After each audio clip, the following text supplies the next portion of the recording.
J'ai raconté l'histoire de deux hommes. Un c'est un Rwandais et l'autre c'est un Chinois. C'était des serviteurs de Dieu. Ils sont encore en vie. Ces deux hommes, ils ont été tous les deux en prison. L'un en prison au Rwanda et l'autre en prison à Chine. La Bible dit, à cause de cela, c'est l'apôtre Paul qui parle, à cause de cela, je fléchis les genoux devant le Père. L'apôtre Paul, celui qui a vu Jésus-Christ, qui a passé avec Jésus-Christ dans le désert d'Arabie. Je suis en train de l'enseigner pendant plus de 3 ans. Il dit, cet homme-là qui a eu des visions, qui est monté au ciel, qui a vu des visions que l'homme n'a jamais vues. Il dit, je fléchis les genoux devant le Père, dit qu'il tire son nom, toute famille dans les cieux et sur la terre, afin qu'il vous donne, selon la richesse de sa gloire, d'être puissamment fortifié par son esprit dans l'homme intérieur. Mais si je prie pour que Dieu tue quelqu'un que je n'aime pas, Dieu ne va pas m'écouter, parce que Dieu veut que cet homme soit sauvé. Mais si je prie pour que Dieu sauve son âme et qu'il ne devienne plus mon ennemi, Dieu va écouter la prière.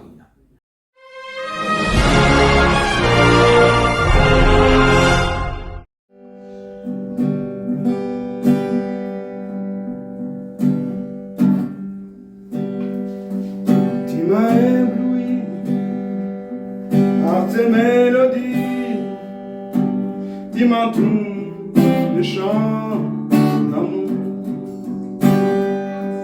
chants de délivrance devant mes ennemis, toutes mes craintes s'enfuient. Tu m'as ébloui par tes mélodies, de chants d'amour, chants de délivrance devant mes ennemis, toutes mes craintes s'enfuient. Je ne suis plus esclave de la paix, je suis enfant de Dieu. Je ne suis plus esclave de la paix, je suis enfant de Dieu. Avant ma naissance, tu m'avais choisi, appelé par mon nom. Tu m'as adopté, suis de ta famille. Ton sang tout le temps levé. Avant ma naissance, tu m'avais choisi, appelé par mon nom. Tu m'as adopté, suis de ta famille. Ton sang tout le temps levé. Je ne suis plus esclave de la paix, je suis enfant de Dieu. Je ne suis plus esclave de la paix, je suis enfant de Dieu. Oh, oh, oh.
Amen. Amen. Amen. Amen. Gloire à Dieu. Amen. Je ne suis plus esclave de la peur. Je suis un enfant de Dieu.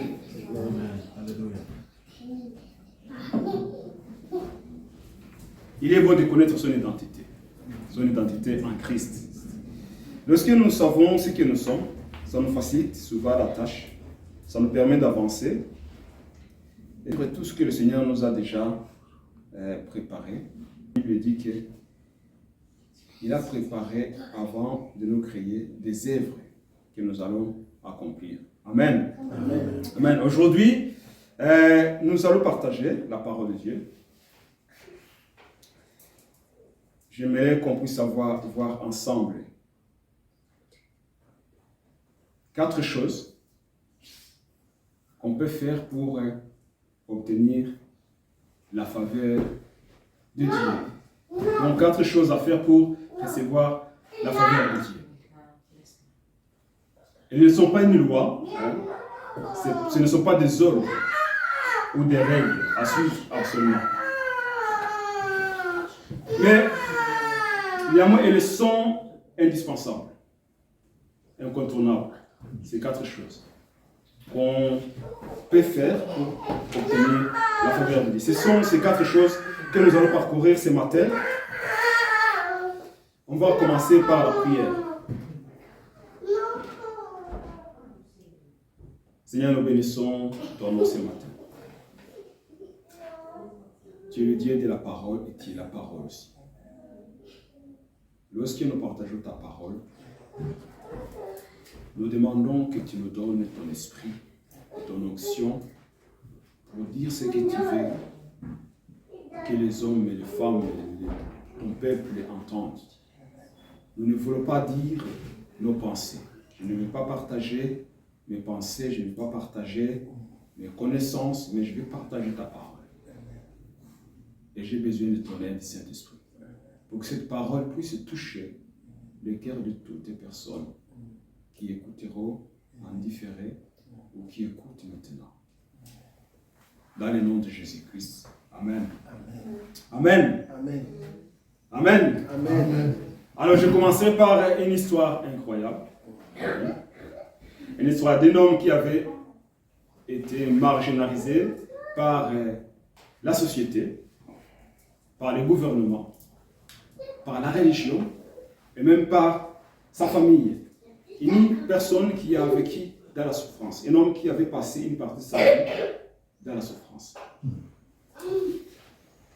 Donc, il vivait dans la solitude, cet homme vivait dans la solitude, dans la pauvreté, dans la honte, à cause d'un problème auquel il ne pouvait pas résoudre par ses propres forces, ses propres moyens. C'est une personne qui ne pouvait pas sortir de la situation où il s'est trouvé par son intelligence, par son argent, ou par même ses proches. Donc il était seul, abandonné, seul. C'est un homme qui ne pouvait pas postuler pour avoir un travail. Il ne pouvait pas obtenir un travail. Il ne pouvait pas assister à des réunions, à des fêtes ou d'autres activités qui rassemblaient des gens. Il ne pouvait pas. Son diplôme ne pouvait pas le servir. Il ne pouvait pas se servir de son diplôme. Il ne pouvait pas se marier et fonder une famille. C'est un homme qui souffre quotidiennement. Physiquement, moralement, mentalement, il était toujours dans la souffrance. Un homme qui vivait sous l'oppression du prince de ce monde. Parce que celui qui rédige des lois dans ce monde, le prince de ce monde, il met les hommes sous la pression. Ce que la Bible nous dit. Jésus parcourait partout et délivrait, guérissait tout ce qui était sous l'oppression de l'ennemi, sous l'oppression du diable. Donc le diable maintient souvent les gens dans l'oppression, dans la souffrance. Et cette histoire se trouve dans la Bible. C'est qu'on va lire maintenant. C'est dans Luc chapitre 5, à partir du verset 12 jusqu'au verset 13. Jésus était dans une des villes, et voici un homme couvert de lèpre.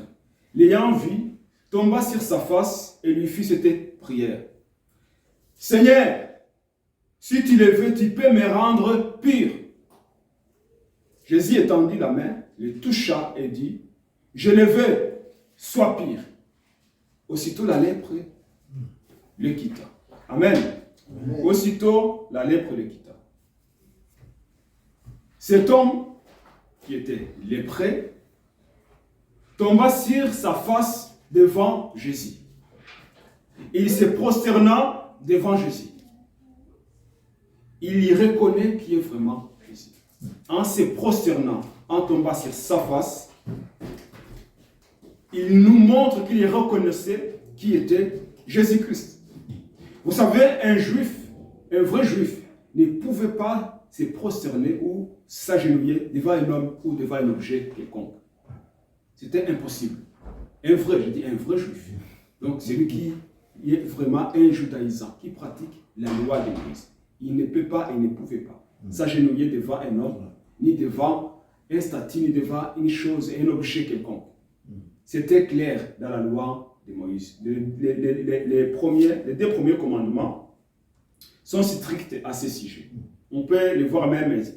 Dieu dit, tu n'auras pas d'autre Dieu devant ma face. Tu ne te feras point d'image taillée, ni de représentation quelconque. Des choses qui sont en haut, dans les cieux, qui sont en bas, sur la terre, et qui sont dans les hommes plus bas que la terre. Tu ne te prosterneras point devant elles, et tu ne les serviras point, car moi, l'Éternel ton Dieu, je suis un Dieu jaloux, qui punit l'iniquité des pères sur les enfants, jusqu'à la 3e et la 4e génération de ceux qui m'y haïssent. Amen. C'est Exode, chapitre 20, 3 à 5. Donc, cet homme, c'est lépreux, il connaissait exactement qui était Jésus. Et il est allé se prosterner devant Jésus. Il est souvent difficile d'adorer Dieu, de le louer, de l'honorer, quand on est dans une situation difficile, quand on est dans la souffrance. Quand nous passons des moments difficiles, il est difficile d'adorer Dieu. Il est difficile de lui donner son honneur, sa louange. Et pourtant, la clé qui nous permet de sortir dans des situations difficiles, c'est la louange, c'est l'adoration, c'est honorer Dieu. C'est ce qui nous permet de sortir dans des situations difficiles. Paul et Silas sont des exemples authentiques. Ils sont des témoins de cette vérité. La Bible nous dit que vers le milieu de la nuit, Paul et Silas priaient et chantaient des louanges de Dieu. Ils étaient en prison. Et les prisonniers les entendaient. Ils étaient immédiatement par là, en souffrance, emprisonnés injustement.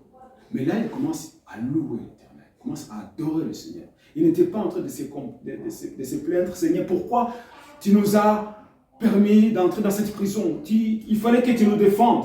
Hein? On nous a mis en prison injustement, c'est toi, on était en train de te servir. Et toi, tu as permis qu'on soit en prison. Non, ils n'étaient pas en train de se plaindre. Ils étaient en train de louer le Seigneur. Loué sois-tu, ô éternel Dieu, créateur de tout l'univers. Toi qui es assis sur le trône de justice. Ils étaient en train de louer le Seigneur, de chanter des louanges et des cantiques dans la prison. Et les prisonniers les entendent. Les prisonniers pouvaient dire, mais ces gens-là, ils sont là injustement. Mais leur Dieu ne les a pas sauvés. Donc pourquoi ils continuent à louer leur Dieu?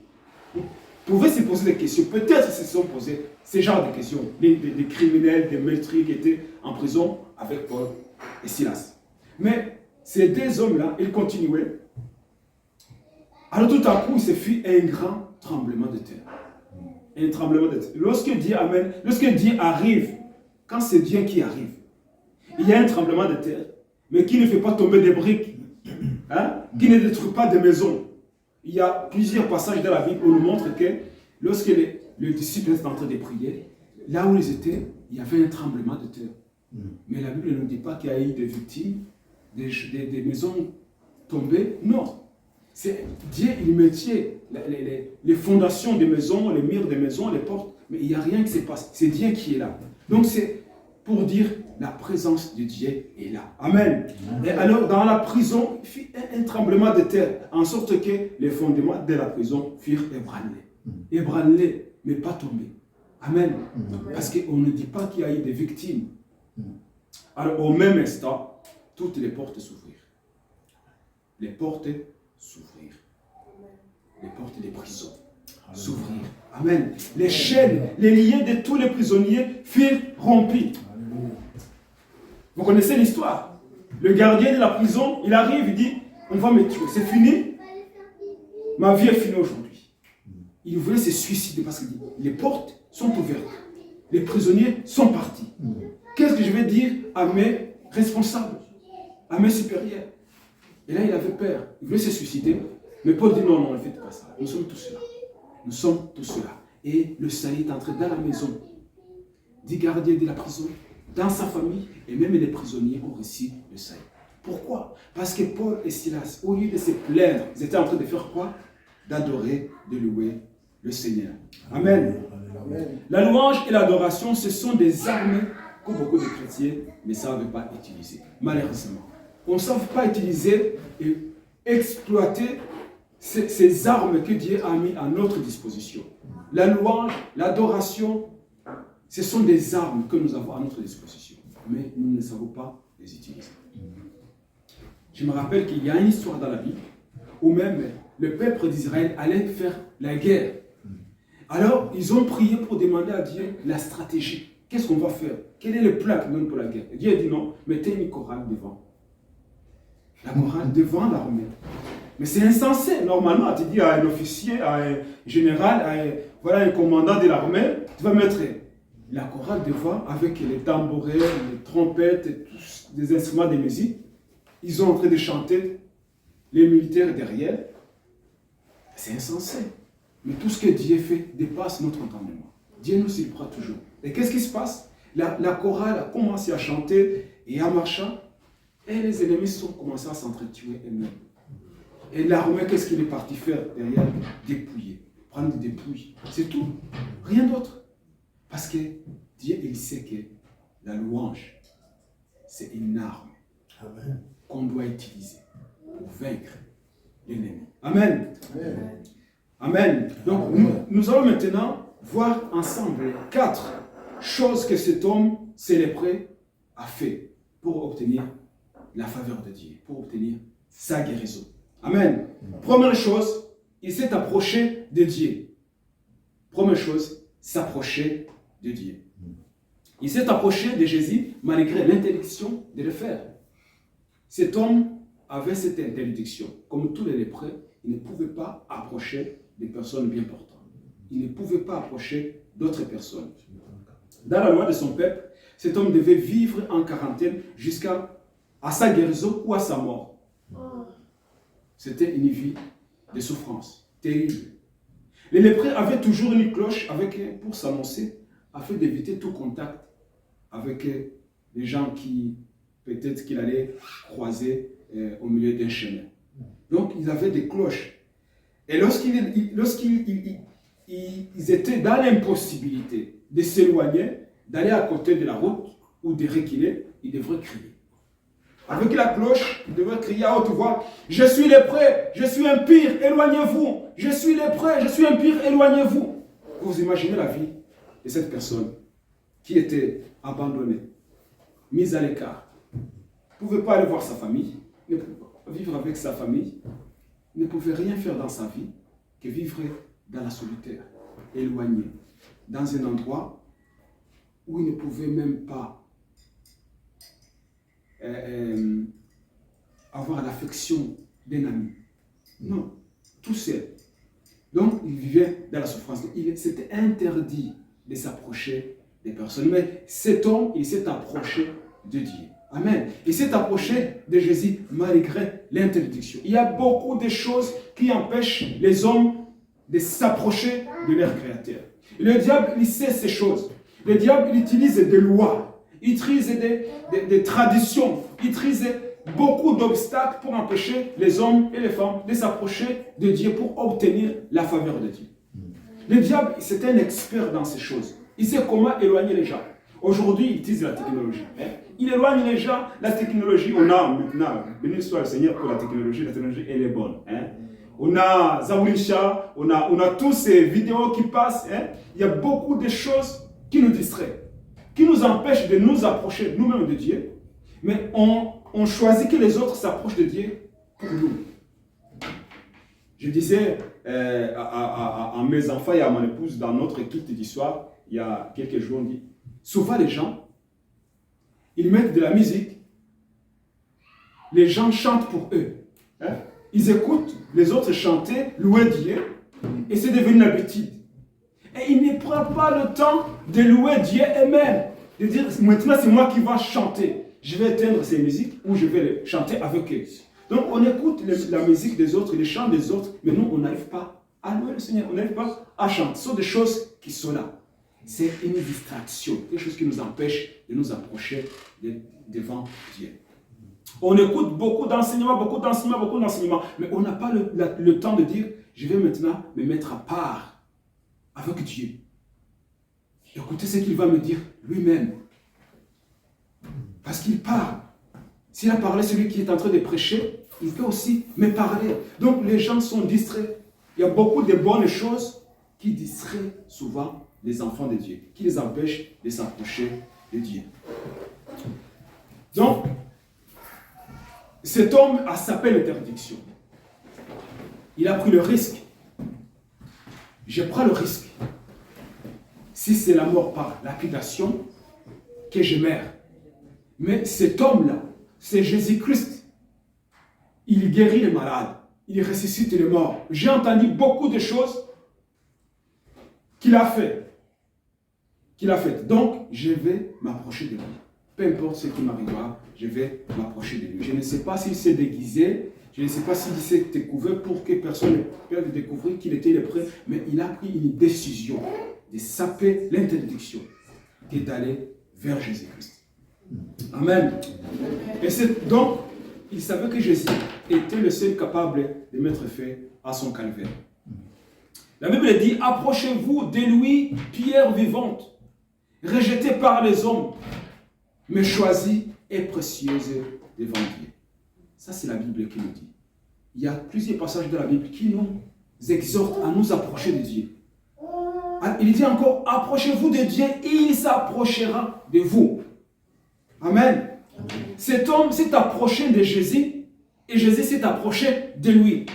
Jésus n'a pas fui, il a dit, comment oses-tu t'approcher de moi? Tu es lépreux, il faut respecter la loi. Non, il n'a pas dit ça. Il s'est approché de Jésus et Jésus s'est approché de lui. Parce qu'il avait dit, Jésus étend sa main, il a étendu sa main. Il a touché un lépreux. Jésus avait le pouvoir de le guérir sans le toucher. Mais Jésus a voulu aussi montrer que toutes ces choses, toute sa tradition, toutes ces choses, il faut casser. Il ne faut pas rejeter les gens. Il a touché un lépreux, il a touché dans la lèpre. Cet homme, il sentait mauvais. La lèpre, ça sent mauvais. Mais Jésus, il a étendu sa main, il a touché cet homme pour montrer l'amour de Dieu. Approchez-vous de lui, il s'approchera de vous. Amen. Amen. Vous avez besoin que Dieu intervienne dans votre vie. Approchez-vous de lui. Peu importe qui vous êtes. Vous pouvez être un athée, vous pouvez être un musulman, vous pouvez être un bouddhiste, vous pouvez être un chrétien. Mais vous avez besoin de vous approcher de Dieu tel que vous êtes. Dieu ne fait pas de favoritisme. Il ne fait exception de personne. Quiconque invoque le nom de Jésus est sauvé. C'est la Bible qui le dit. Que tu sois musulman, si tu invoques le nom du Seigneur Jésus, que tu seras sauvé. Que tu sois bouddhiste, que tu sois athée, que tu sois religieux. Si tu invoques le nom de Jésus, tu seras sauvé. Amen. Amen. Alors Jésus l'a dit, venez à moi, vous tous qui êtes chargés et fatigués, je vous donnerai du repos.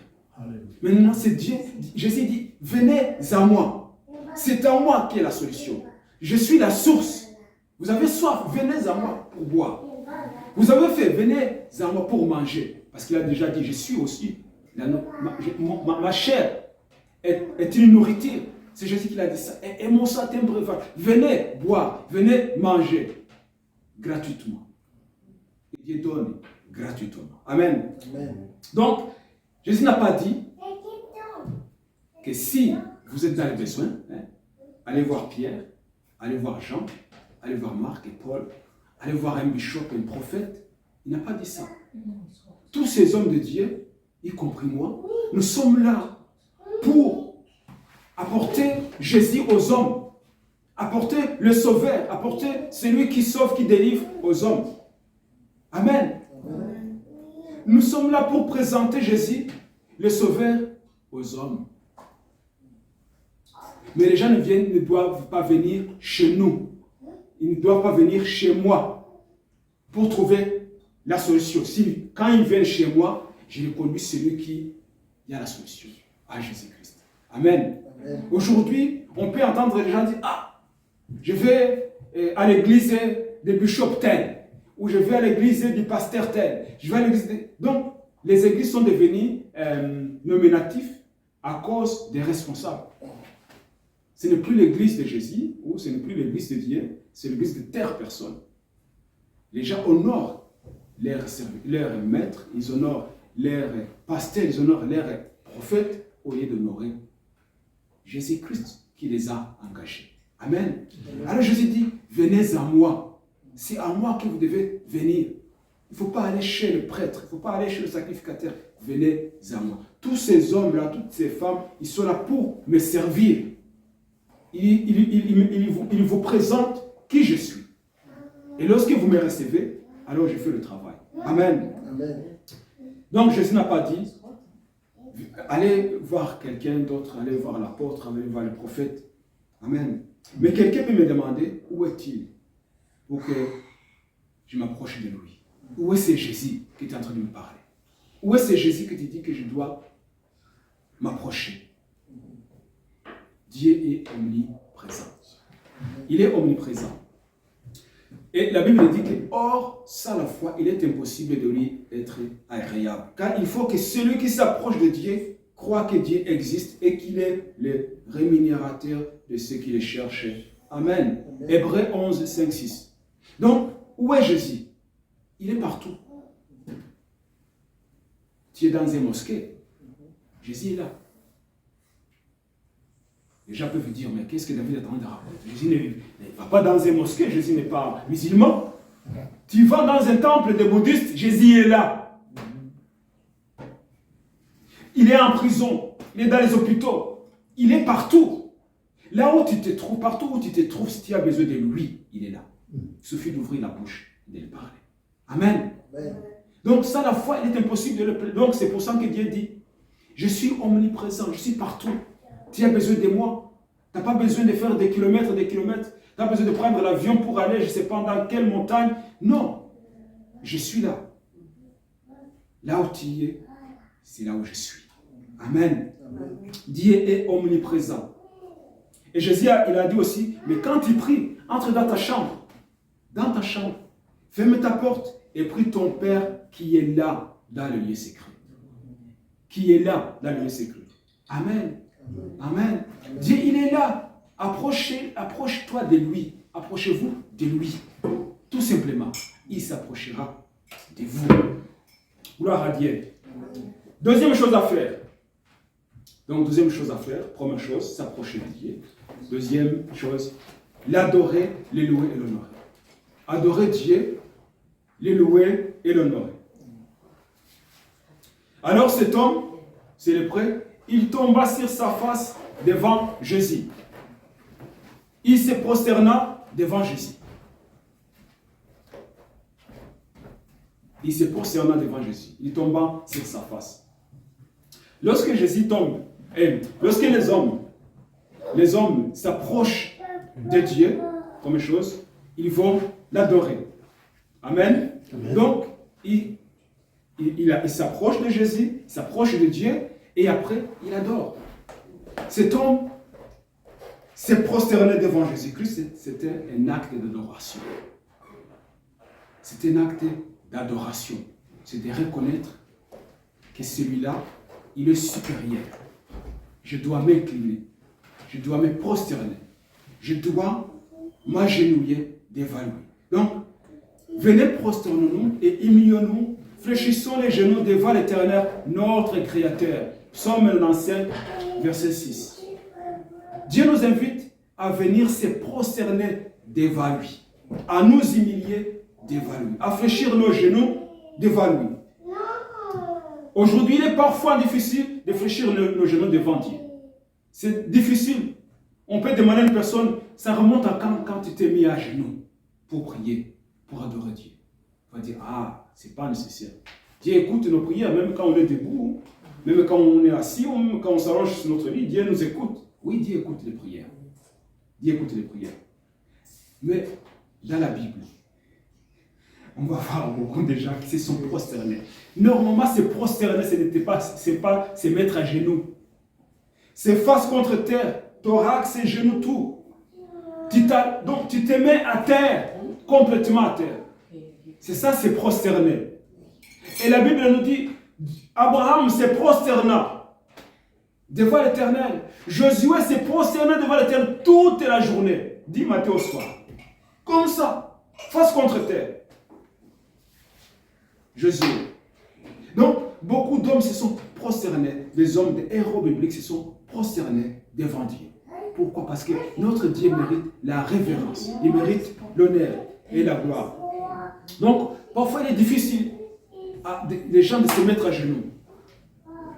C'est quelque chose qu'on perd souvent. On a perdu l'usage de nos genoux. Hein? Nos genoux servent à se mettre à terre pour adorer notre Dieu. Si les gens qui ont la foi en Jésus-Christ pouvaient faire ce que les musulmans font 5 fois par jour, nous pouvons vivre le ciel sur terre. Amen. Amen. Nous pouvons vivre le ciel sur terre. Parce que nos genoux sont là pour se mettre là. Parce que la Bible dit que tout genou fléchira. Les genoux qui refusent aujourd'hui de se mettre à terre pour Jésus-Christ, tous ces genoux-là fléchiront devant le roi des rois, fléchiront devant Jésus-Christ. Et toute langue confessera qu'il est Seigneur. Amen. Amen. Donc, pour moi, pour bien réussir ma journée, je la commence à genoux. C'est une habitude que j'exerce dans ma vie. Pour bien vivre ma journée, je la commence à genoux. Amen. Je vais raconter l'histoire de 2 hommes. Un c'est un Rwandais et l'autre c'est un Chinois. C'était des serviteurs de Dieu. Ils sont encore en vie. Ces 2 hommes, ils ont été tous les deux en prison.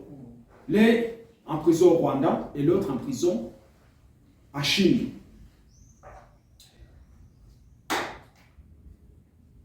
Et ils ont vécu des scénarios semblables. Le Rwandais en prison, donc il était en prison, mais il avait envie de prier. Il voulait prier. Mais il n'y avait pas un endroit où il pouvait prier dans la prison. Impossible. Impossible de trouver un coin, un petit coin où il pouvait être seul dans la présence de Dieu. Alors il restait que les toilettes. Et les toilettes, selon son témoignage, les toilettes dans la prison où ils étaient, ce sont des toilettes où c'est un grand trou. Hein? C'est un grand trou. Et quand tu es dans ces toilettes, tu vois même la mer d'en bas. Et parfois, les gens, ils ne visent pas bien les trous. Donc, ce qui veut dire que même la merde se trouve sur la surface. Et il devrait prier. Il avait envie de prier. Son cœur, son âme, son esprit, il est pressé à prier. Il est parti dans les toilettes. C'est le seul endroit où il trouvait pour prier. Idem pour les Chinois. Les Chinois aussi, c'était pareil. Beaucoup connaissent cet homme, on l'appelle Haven Ilmen. Aussi, il dit, c'est la même chose. Il dit, dans la toilette, donc c'était pas même bien nettoyé, et quand même tu vois les caca au-dessus, surface. Mais ils se sont mis à genoux. Ces 2 hommes, ils ont prié. Celui qui était au Rwanda, il a prié. Et Dieu l'a répondu. Dieu l'a parlé. Dans les toilettes. Vous pouvez dire, mais Dieu, il va visiter quelqu'un dans une toilette sale comme ça. Mais Dieu l'a parlé dans la toilette. Parce que cet homme a su se mettre à genoux. Amen. Amen. Amen. Il pouvait prier debout dans la toilette, se mettre dans un coin, comme ça pour peut-être ne pas regarder ce qui se passe. Mais il s'est mis à genoux. Il a prié. Il n'a pas considéré la saleté, il n'a pas considéré la situation où il se trouvait. Mais il s'est mis à genoux, il a prié. Et Dieu a répondu à ses prières. Et le Chinois aussi, Dieu a répondu à sa prière. Et il a fait sortir, tous les 2 Dieu les a fait sortir de la prison miraculeusement. Amen. Amen. Amen. Amen. La Bible dit, à cause de cela, c'est l'apôtre Paul qui parle, à cause de cela, j'ai fléchi les genoux devant le Père. L'apôtre Paul, celui qui a vu Jésus-Christ, qui a passé avec Jésus-Christ dans le désert d'Arabie. Je suis en train de l'enseigner pendant plus de 3 ans. Il dit, cet homme-là qui a eu des visions, qui est monté au ciel, qui a vu des visions que l'homme n'a jamais vues. Il dit, j'ai fléchi les genoux devant le Père, dit qu'il tire son nom, toute famille dans les cieux et sur la terre, afin qu'il vous donne, selon la richesse de sa gloire, d'être puissamment fortifié par son esprit dans l'homme intérieur. Paul se met à genoux pour d'autres personnes, pas pour lui, pour intercéder en faveur des autres personnes. Il se met à genoux pour intercéder pour les saints. Amen. Amen. La Bible nous dit que aussi la femme qui avait un enfant possédé par un démon, cette femme étrangère, elle est venue se prosterner devant Jésus, disant, Seigneur, secours-moi. Et Jésus l'a secouru. Amen. Et Jésus l'a secouru. La Bible dit aussi que la mère de Zébédée, la mère des fils de Zébédée, Jean et Jacques, elle s'approcha de Jésus et se prosternant, se met à genoux devant lui. Et donc, lui faire une demande. Il a fait une demande à Jésus. Et Jésus, qu'est-ce qu'il a fait? Il a répondu. Amen. La Bible nous dit aussi qu'un autre homme est venu se jeter devant Jésus. Il s'est jeté à genoux devant Jésus. Et dit, Seigneur, aie pitié de mon fils, qui est lunatique et qui souffre cruellement. Il tombe souvent dans le feu et souvent dans l'eau. Et Jésus a guéri son fils. Amen. Oui. Donc, approchons-nous de Dieu, première chose. Deuxième chose, adorer, se prosterner, l'adorer, l'honorer, le respecter. Parce que même Jésus lui-même, il n'a pas échappé à la règle. Il se mettait à genoux pour prier. La Bible dit que puis il s'éloigna des disciples à la distance d'environ d'un jet de pierre. Et s'étant mis à genoux, il pria. Jésus s'est mis à genoux aussi, pria. Si Jésus le faisait, à plus forte raison, nous les hommes, nous ne devrons pas négliger ces gestes salutaires. Amen. Amen. Amen. Amen. Troisième chose que cet homme lépreux a fait. Il a reconnu l'autorité de Jésus. Donc, reconnaître son autorité. Reconnaître l'autorité de Dieu. Il dit, Seigneur, si tu le veux, Seigneur. Seigneur est un mot grec qui dit Kyrios. Ça veut dire celui qui possède et dispose d'une chose. Ça veut dire propriétaire. Propriétaire.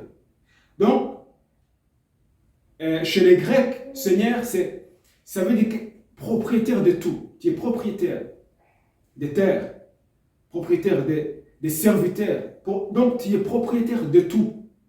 Il était propriétaire de tout. Et Jésus, il est propriétaire de tout. Parce que la Bible dit que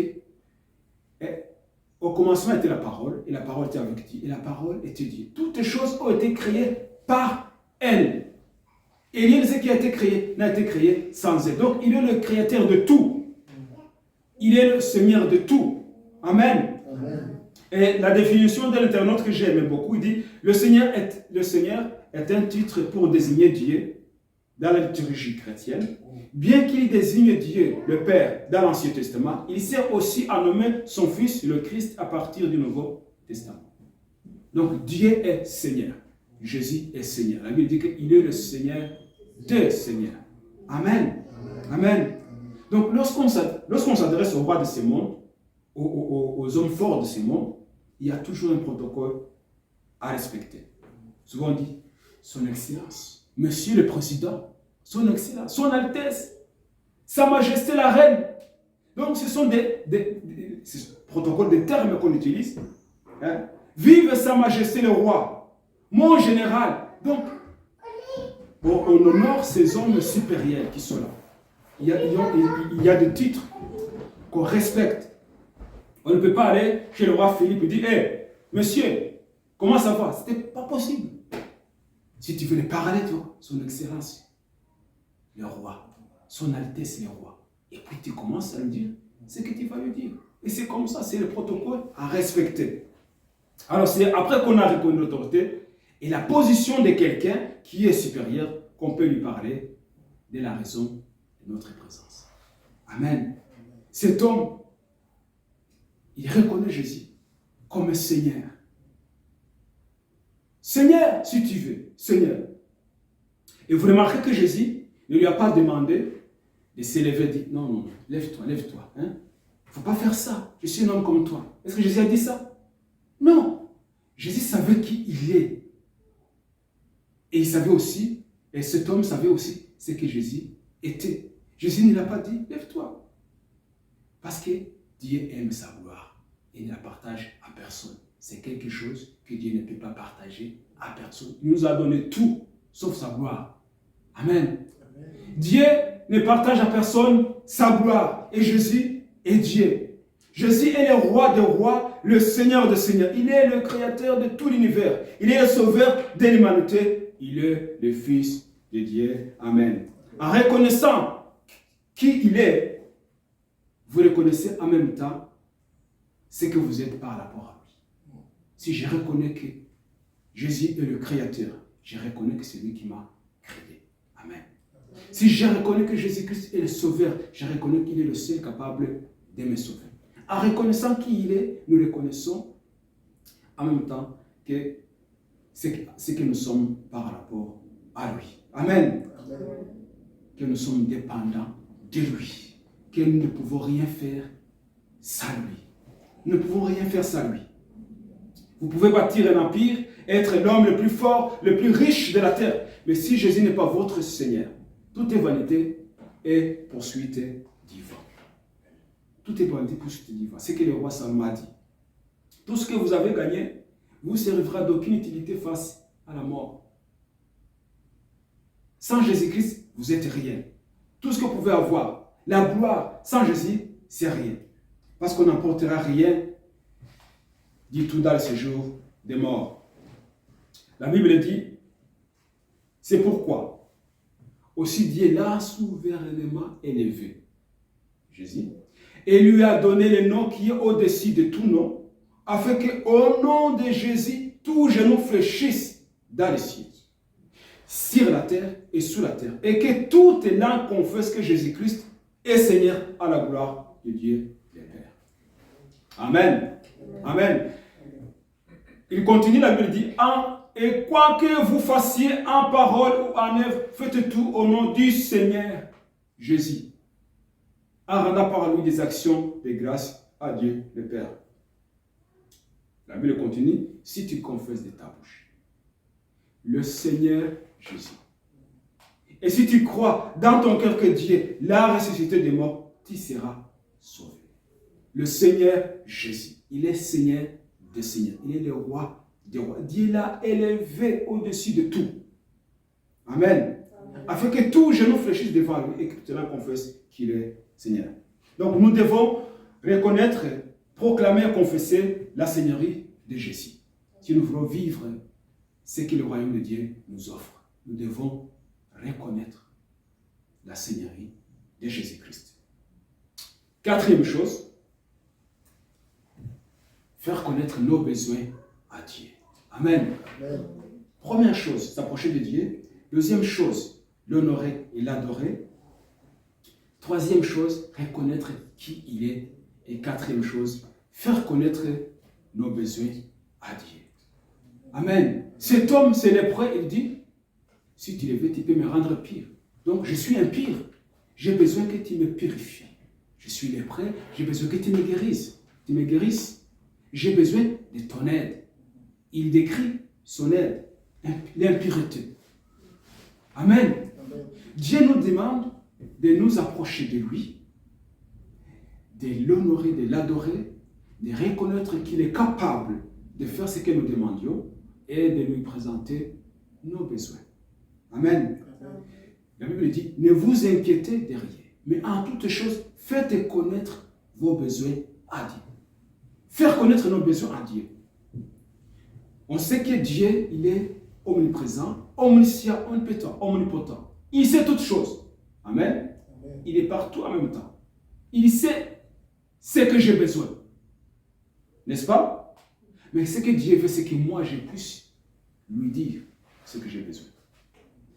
Dans la Bible, Jésus, beaucoup de gens qui rencontrent, qui demandaient l'aide, Jésus demandait, qu'est-ce que tu veux que je fasse pour toi? L'exemple de l'aveugle Bartimée. Il était aveugle. Il est venu vers Jésus. Mais Jésus le voyait, Jésus il voit qu'il est aveugle. Mais il dit, que veux-tu que je fasse pour toi? Imagine que Bartimée dit, oh, depuis le matin, je suis ici, je suis en train de manger, personne ne m'a donné au moins une pièce d'un euro. Tu veux me donner au moins 50 euros? Vous imaginez?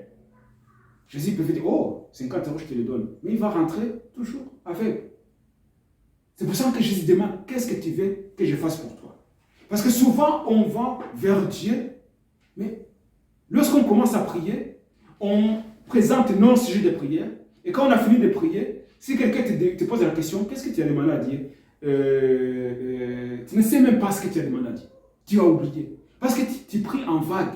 Tu ne sais pas bien te présenter tes sujets à Dieu. Et Dieu n'aime pas cela. Parce que Dieu connaît nos cœurs. Si c'est lui, il est en train de demander ce sujet de prière, le tient à cœur. Dieu le sait, il sait que ça me tient à cœur. Il sait que ce que je demande, ça me tient à cœur. Il le sait. C'est pour ça que souvent, on donne des conseils. Si tu as des sujets de prière, écris-les. Écris-les, commence à prier à propos. Et quand Dieu a répondu, mais envie, donc ça veut dire quoi? À ce moment-là, tu reconnais que Dieu a répondu et la gloire revient à Dieu. Et tu vas rendre la gloire. Dieu a répondu à mes prières parce que tu as donné des sujets précis à Dieu. Donc, il dit, faites connaître vos besoins à Dieu. Nous devons faire connaître nos besoins à Dieu. Par des prières et des supplications avec des actions de grâce. Philippiens 4, 6. Amen. Amen. Et la Bible nous dit aussi que nous avons auprès de lui cette assurance que si nous demandons quelque chose selon sa volonté, il nous écoute. Amen. Amen. Cet homme, il vient dire, Seigneur, si tu veux. Mais là, cet homme avait manqué quelque chose. Il connaissait Jésus, mais il y a une chose qui l'échappait. Il ne savait pas que Jésus, c'était sa volonté de guérir les hommes. Que c'était sa volonté de sauver les hommes. Il dit, si tu le veux. Jésus a dit, si je le veux. Donc Jésus, il était étonné. Si je le veux. Mais à cause de l'amour de Jésus-Christ et de sa grâce, il dit, je le veux. C'est ma volonté. Je suis ici sur la terre pour cela. Je suis venu pour libérer. Je suis venu pour délivrer. Je suis venu pour guérir. Je suis venu pour sauver. C'est ma volonté. Amen. Donc, lorsque nous demandons quelque chose selon la volonté de Dieu, quelle est la volonté de Dieu? Dieu, il veut que tout homme soit sauvé et parvienne à la connaissance de la vérité. Tout homme soit sauvé. Dans la signification du verbe sauver, grec, ça veut dire sozo. Ça inclut la santé, ça inclut le salut en même temps. Souvent, on utilise sauver pour l'âme. Mais ce verbe est utilisé dans son origine pour le corps, l'âme et l'esprit. Amen. Amen. Donc Jésus est venu pour sauver le corps, l'âme et l'esprit. Donc je veux sauver. Alors souvent les gens disent, oh, c'est la volonté de Dieu que je traverse cette souffrance, cette maladie. Donc ma souffrance est en train de donner gloire à Dieu. C'est un pire mensonge de l'ennemi. Dieu ne se glorifie pas dans la souffrance. Par contre, il se glorifie dans la guérison, dans la délivrance. Il se glorifie dans la repentance. C'est lorsque l'homme est guéri que Dieu trouve la gloire dedans. Amen. Amen. Jésus l'a dit, cette maladie, ce n'est pas pour sa mort, mais c'est pour la gloire. Mais les gens disent que alors Lazare était malade pour glorifier Dieu. Non.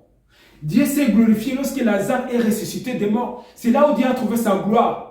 Dieu n'a pas trouvé sa gloire dans la mort de Lazare ou dans sa souffrance, mais dans sa résurrection. Amen. Amen. Amen. Amen. Dieu a trouvé la gloire lorsque cet homme-là, que les disciples disaient, est-ce qu'il est aveugle parce que son père a péché ou parce que c'est lui qui a péché? Non. Pour que la gloire de Dieu se manifeste. La gloire de Dieu s'est manifestée lorsque l'homme a découvert la vie. Amen.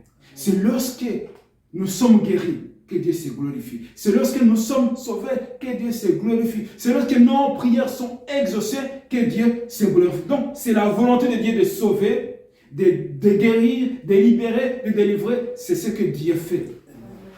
Amen. Parce que Jésus a dit, je suis venu pour détruire les œuvres du diable, les œuvres de l'ennemi. Ce qui a amené Jésus, détruire les œuvres de l'ennemi. C'est quoi ces œuvres de l'ennemi? La Bible dit que le voleur ne vient que pour voler, tuer et détruire. Et ce que le diable il fait, il vient pour voler, tuer et détruire. Il vole la santé de la personne.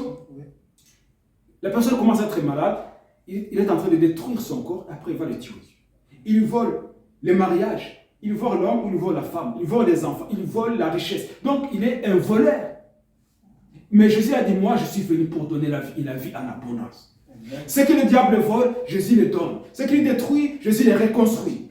Ce qu'il tue, Jésus le ressuscite. C'est là où Dieu trouve sa gloire, dans l'œuvre de Jésus-Christ. Amen. Amen. Amen. Donc, ne vous inquiétez de rien. Mais en toute chose, faites connaître vos besoins à Dieu par des prières et des supplications, avec des actions de grâce. Nous avons auprès de lui cette assurance que si nous demandons quelque chose selon sa volonté, il nous écoute. Dieu nous écoute lorsque nous demandons quelque chose selon sa volonté. Amen. Amen. Si j'ai pris pour mes enfants, Dieu m'écoute. Parce qu'il m'a confié ses enfants. Donc je vais dire, Dieu, j'ai pris pour mes enfants. Dieu, il va m'écouter. Parce que j'ai pris selon sa volonté. Si j'ai pris pour mon mariage, Dieu m'écoute. Pourquoi? Parce que c'est lui qui a institué le mariage. Donc, il va m'écouter. Si j'ai pris pour que Dieu sauve des pécheurs, il va m'écouter parce que Dieu veut sauver les pécheurs. Amen. Amen. Mais si j'ai pris pour que Dieu tue quelqu'un que je n'aime pas, Dieu ne va pas m'écouter. Parce que Dieu veut que cet homme soit sauvé. Mais si j'ai pris pour que Dieu sauve son âme et qu'il ne devienne plus mon ennemi, Dieu va écouter la prière. Amen. C'est ce que Jésus a dit. Priez pour vos ennemis. Priez pour vos ennemis. Amen. Bénissez-les. Donc, si nous prions selon sa volonté, donc faire connaître nos besoins à Dieu. Et la Bible dit, tout ce que vous demanderez à mon nom, je le ferai, afin que le Père soit glorifié dans le Fils. Si vous demandez quelque chose à mon nom, je le ferai. Amen. Ça, c'est la promesse que Jésus a donnée. Et il est écrit dans la Bible que Dieu n'est pas un menteur. Amen. Il dit, Dieu n'est pas un homme pour mentir, ni le Fils de l'homme pour se repentir. Si Jésus a dit, si vous demandez quelque chose à mon nom, je le ferai. Et qu'aujourd'hui, les gens demandent, ils n'ont pas la réponse. Ils vont dire, non, Jésus a changé d'avis. Ou Jésus s'adressait seulement aux disciples. Non. Il n'est pas un homme pour mentir, ni le Fils de l'homme pour se repentir. Ce qu'il a dit, il le fera. S'il a dit qu'il va répondre à la prière, il va le faire. Parce qu'il est Dieu. Donc, la quatrième chose, nous devons faire connaître à Dieu nos besoins. C'est ce que cet homme a fait. Donc, cet homme a fait ces 4 choses et il a eu la faveur de Dieu. Amen. Dieu est intervenu dans sa vie. Et Jésus l'a dit, oh, je le veux. Non seulement pour toi, je le veux pour tout le monde, pour tous les lépreux, pour tous les malades, pour tous les pécheurs. Je veux les guérir, je veux les sauver, je veux les délivrer. Et il a étendu sa main. C'est ce que Jésus dit tout à l'heure. Jésus a étendu sa main. C'est un signe d'affection. C'est un signe d'amour. Étendre sa main pour toucher les lépreux. Quelqu'un qui a été rejeté par la société pendant plusieurs années. Quelqu'un que personne n'avait jamais serré dans ses bras. Quelqu'un qui n'a jamais même reçu un poignet de main d'un ami. Quelqu'un qui ne savait pas ce que c'est une affection. Qui ne savait pas ce que c'est être aimé. Quelqu'un qui était dans le noir total, dans le ténèbre. Mais Jésus a étendu sa main pour les toucher. Il a dit, je le veux, sois pire. Amen. Amen. Je le veux, sois pire. Et Jésus aujourd'hui, il le veut toujours. Il veut purifier des hommes. Il veut guérir des hommes. Il veut sauver des hommes. Il le veut toujours, c'est sa volonté. C'est sa volonté de sauver les pécheurs. Si le pécheur se répand de ses péchés. C'est sa volonté de guérir les malades. Si les malades s'approchent de lui. C'est sa volonté de délivrer les opprimés. Si les opprimés crient vers lui. Amen. Parce que la Bible nous dit que Dieu, lorsqu'il parlait avec Moïse, il a dit, j'ai entendu le cri de mon peuple dans le pays d'Égypte. Et maintenant, je suis descendu pour les délivrer. J'ai entendu le cri de mon peuple. Vous êtes un peuple de Dieu. Vous priez, vous criez, vous êtes angoissé, vous êtes dans la souffrance. Dieu écoute vos gémissements. Dieu écoute vos pleurs, vous les parents qui ont des enfants difficiles. Dieu écoute vos pleurs. N'abandonnez pas. N'abandonnez pas. Parce que Dieu est fidèle, il a dit. Je suis Dieu et je ne change point. Je ne me repens pas de ce que je dis que je ferai.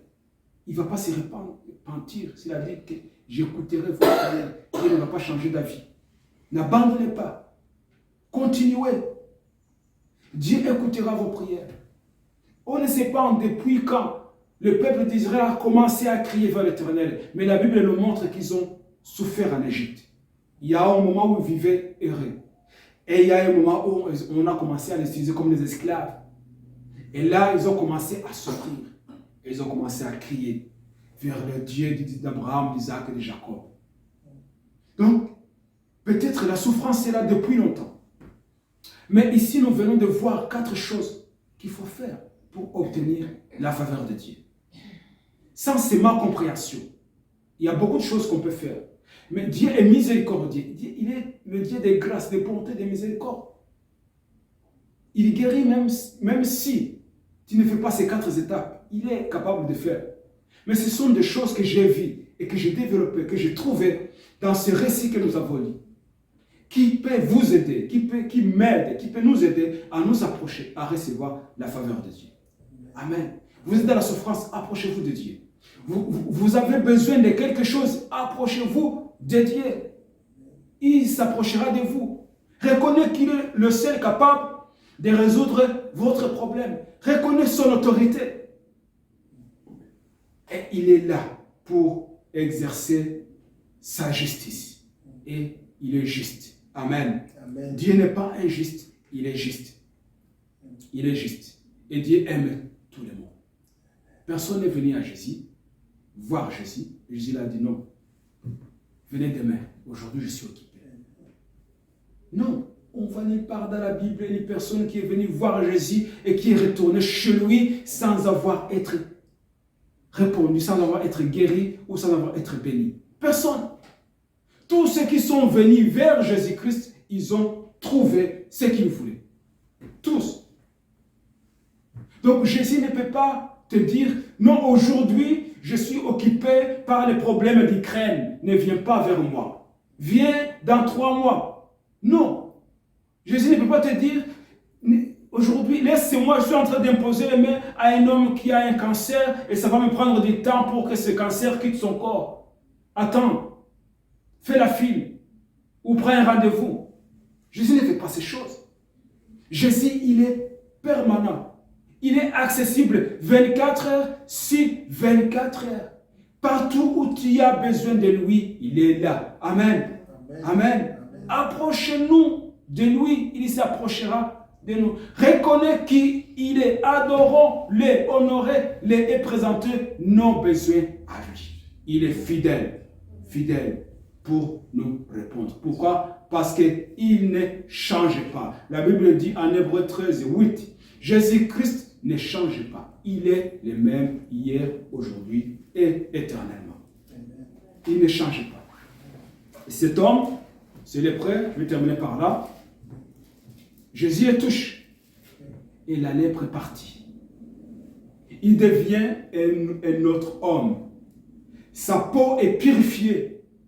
Cet homme, il ne va pas retourner dans sa petite hutte, dans sa quarantaine. Il prend le chemin de la maison. Il retourne vers sa famille, dans la ville. Tout le monde le voit. Il est content, il est heureux. Tu ne peux pas rencontrer Jésus et rester la même personne. C'est impossible. Il rencontre Jésus, sa vie est complètement changée. Il retourne dans sa maison, il va retrouver ses proches.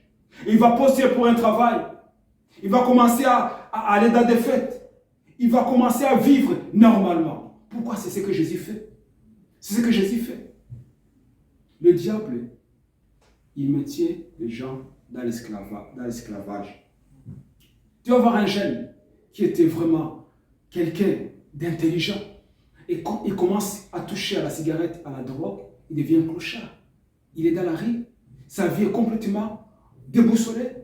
Il n'a ni queue ni tête, il ne sait pas où aller. Mais lorsque Jésus intervient dans la vie de cet homme, la vie change complètement. Amen. La vie change complètement. C'est ce que Jésus fait. Il faut simplement nous approcher de lui. Reconnaître qui il est. L'honorer et présenter nos besoins. Il est capable. Amen. Nous avons vu que Paul fléchissait les genoux pour prier pour d'autres personnes. C'est ce que Dieu nous appelle aussi à faire. Il dit, portez les fardons les uns les autres. Priez pour tous les saints. Nous devons prier pour nos proches. Nous devons prier pour ceux qui sont dans la souffrance. Nous devons prier pour ceux qui souffrent. Ceux que le diable maintient dans la servitude. Ils ont besoin de nos prières pour que Jésus intervienne dans leur vie. Amen. C'est ce que Jésus a fait. Lorsque l'officier romain est venu vers lui, il a dit, mon serviteur est malade. Dis seulement un mot et il sera guéri. Jésus a guéri le serviteur du centurion. Il a guéri. Et Jésus n'est pas allé dans la maison de cet homme pour toucher, pour mettre la main sur ce. Mais non, il a répondu à la prière de son maître. Dieu écoute nos prières. Lorsque nous lui présentons, je l'ai prié, il écoute. Alors cet homme rentre dans sa maison. S'il avait des enfants, maintenant il peut serrer ses enfants dans ses bras. S'il était marié, il va voir sa femme. Il va s'asseoir ensemble, partager la nourriture. Il va raconter son histoire, mais pas avec tristesse, mais avec joie. Voilà ce que j'étais et voilà ce que je suis aujourd'hui. C'est ça le témoignage. J'étais perdu, maintenant je suis sauvé. J'étais aveugle, maintenant je vois. J'étais malade, maintenant je suis en bonne santé. J'étais mort, maintenant je suis ressuscité. C'est ce que Jésus fait. Amen. Cet homme est rentré chez lui étant purifié une autre personne. Amen. La Bible dit que ceux qui sont en Jésus-Christ, ceux qui ont reçu Jésus-Christ comme Seigneur et Sauveur, ils ont reçu le pouvoir de devenir les enfants de Dieu. Et dans la famille de Dieu, il n'y a pas de maladie. Il n'y a pas de pauvreté. Il n'y a pas ces choses. Pourquoi? Parce que Jésus a dit, quand vous priez, dites que ton règne vienne. Amen. Amen. Le règne de qui? De notre Père, de notre Dieu. Et quand au ciel, il n'y a rien de mauvais. Il n'y a pas de maladie là-bas. Il n'y a pas de pauvreté, il n'y a pas de souffrance, il n'y a pas de pleurs, il n'y a pas ces choses. Alors, Jésus nous dit, demandez que le règne de Dieu descende. Et quand le règne de Dieu arrive, il résout le problème. Je ne veux pas dire qu'on ne peut pas tomber malade si on est un enfant de Dieu. Non, on tombe malade, mais Dieu nous guérit. Amen. Amen. Je ne veux pas dire qu'on ne peut pas pécher. Non, les saints pêchent. Mais la Bible dit que si nous confessons nos péchés, il est fidèle pour nous les pardonner. Amen. Amen. Amen. Donc, ces quatre choses nous aident vraiment à obtenir la faveur de Dieu. S'approcher de Dieu. L'honorer, l'adorer, l'élouer. Reconnaître qui il est et lui présenter nos besoins. Amen. Amen. Que Dieu vous bénisse. C'est ça la parole que j'avais à partager avec vous. Amen. Amen.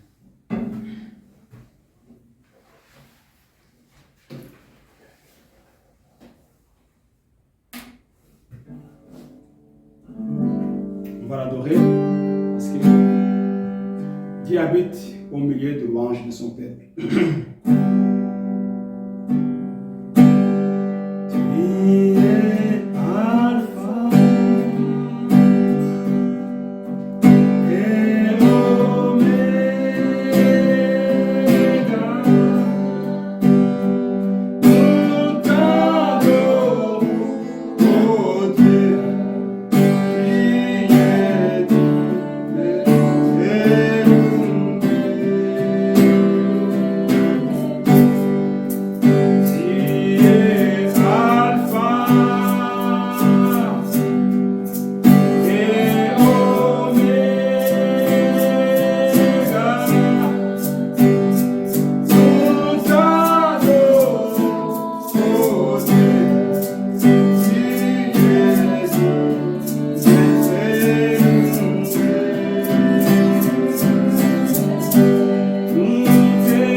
toute la gloire. Nous t'adorons car tu es notre Dieu. Tu es notre roi. Tu es notre sauveur. Tu es notre Seigneur. Et tu règnes en majesté. Tu ne changes pas, Seigneur, car tu es le même hier, aujourd'hui, éternel. Tu es le Dieu qui écoute nos prières et tu nous exauces. Reçois l'honneur, Jésus. Reçois la louange et l'adoration pour l'éternité et l'éternité. Amen. Amen. Amen.